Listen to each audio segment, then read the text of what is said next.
The verse that really amazed me was Isaiah 9:6. For to us a child is born, to us a son is given, and the government will be on his shoulders, and his name will be called Wonderful Counselor, Mighty God, Everlasting Father, Prince of Peace. It was possible to believe that the Messiah would be God. And you could get there from a verse in Isaiah.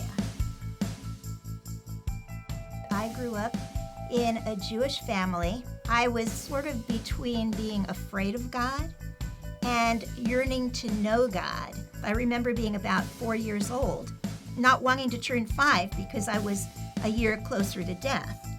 My mom believed in God, but it was something of a vague belief. My father was between an atheist and an agnostic. And at some point, I came to a belief that being born into a particular system of belief wasn't reason enough to stay there.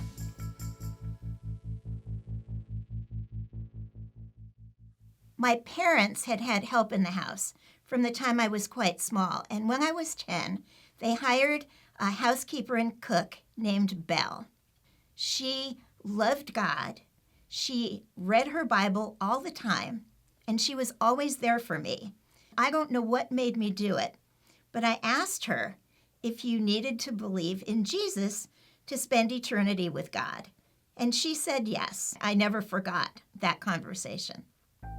My best friend was a girl named Crystal who lived 2 houses down from us. I think we were both searching in our own ways. Her family went to a Methodist church. She was about as religious as I was, and we were trying to think back to the beginning of the beginning of the beginning, and we couldn't do it. Our minds were blown. After my sophomore year of college, Crystal and I got together again, and she came back and told me about these friends that she had made at school who believed differently than she had ever heard before. There was just seemed to be something different about this group of kids.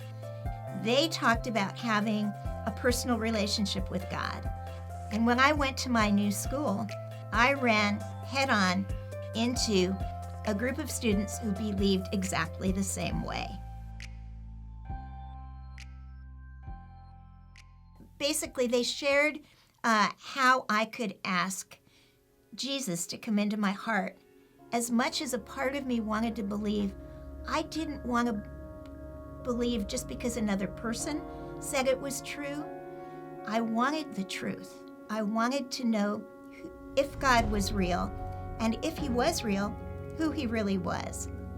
And my friend said, well, why don't you just ask God to show you if it's true? And that sounded very honest to me. If this was true, it would change everything.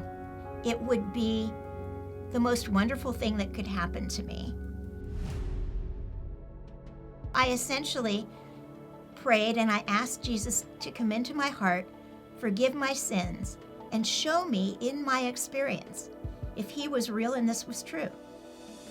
And I decided to just wait and see what would happen, but I kept going to Bible study.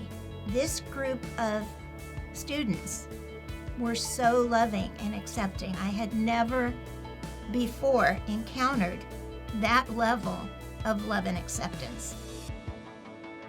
Tom was the student leader of our Bible study on campus, and he shared his love for people and his desire that people come to know the God who loved them so much. And his eyes teared up, and I don't know what it was about that. It sort of brought everything together for me, and I suddenly, in my heart, just said, it's real. This is really real. When I look back on all of this, and I look forward as well, I know that my life would have been so different without God. And I'm so grateful that I've come to know my Messiah, Yeshua. And that my life has changed not just in this life, but for eternity.